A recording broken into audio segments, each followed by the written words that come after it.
Don't worry, it's big print, because even though I'm young, I still need it in big print.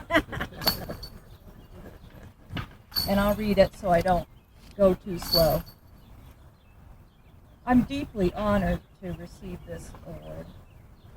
I know so many people working to sow the seeds of peace through justice in this community, so it humbles me to be lifted up in this way. The article in the Journal World this morning was very complimentary, yet had I chosen the wording, I would have made it clear that the achievements listed were accomplished within community and by the community. Many caring and determined people and organizations in Lawrence did this thoughtful work, and I was just one of them. In gratitude, I'd like to offer a story and some ideas. I want to share what I am sitting with at this time as a way to spark new conversations, plant some thoughts. So let me share my story first. I was born here in Lawrence, the daughter of Missourians who go back 2 or 3 generations. So I guess that makes me a good recipient of a Peace Award, right? Not so sure. And so these neighborhoods, this whole region, this is the place to which I came, and then this is the place to which I have returned. And so that makes this memory from my childhood stand out in part because it took place in a foreign landscape. Time has worn away some of the hard facts of the memory, but I was probably 6 or 7 years old, and my family had traveled to Wilmington, Delaware to see friends. I was in the backyard of the house of my parents' friends, standing on top of the play equipment. The boy who was part of the family we were visiting was feeling a little unsatisfied to have only a strange girl to play with, and so I told him we would just call more children to come over and play. He seemed very skeptical that this was something that could simply be done, so I climbed to the top of the play equipment, looked down on his skeptical, questioning face, and then faced out across the long valley. A valley that sloped away from the back of the white suburban house we were standing behind, out across the crisscross of chain-link fences and perfectly manicured lawns surrounding nearly identical white houses plunked out in neat lots as far as the eye could see. If there were any trees, I couldn't see them. I looked down at the boy, turned and looked across the valley, drew a deep breath, and called out in a loud voice, "Hello, hello, everyone. Step right up to the greatest show on earth.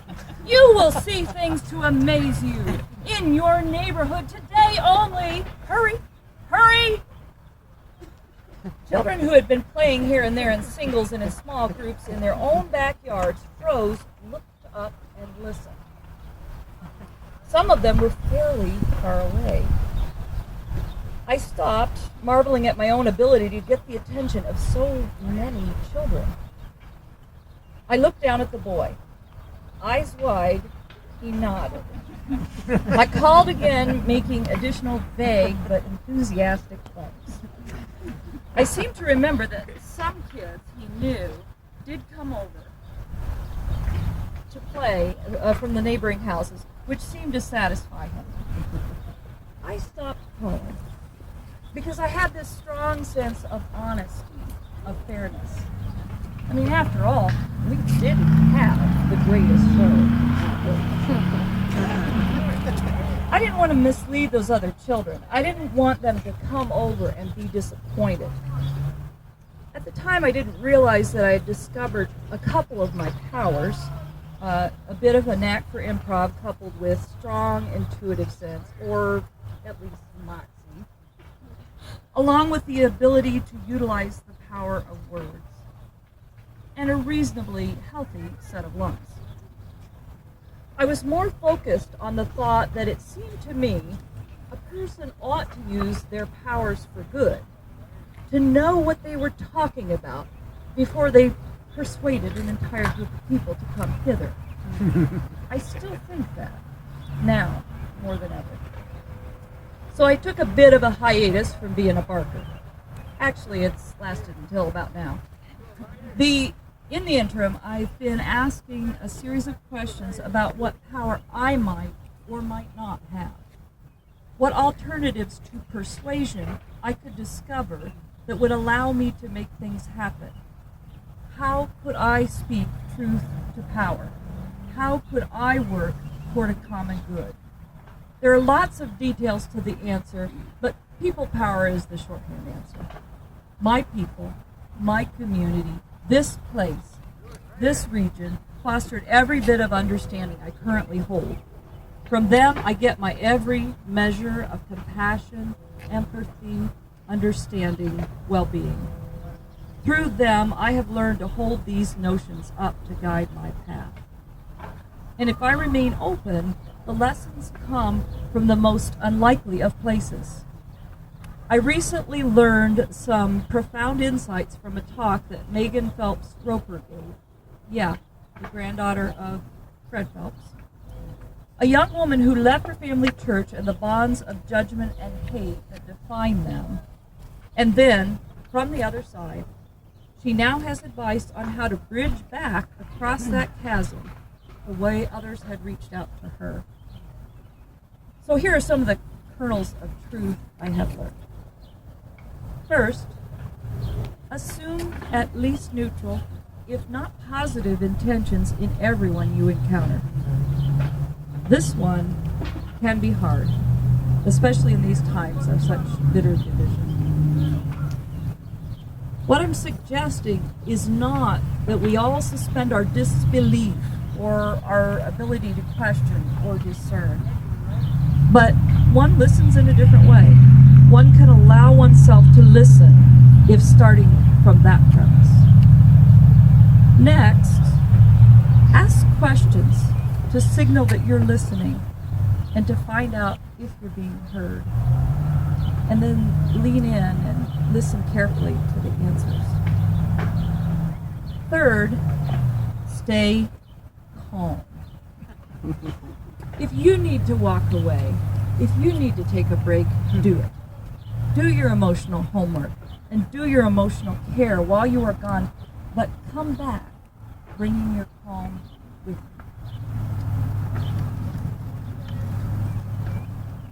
Next, tell your story.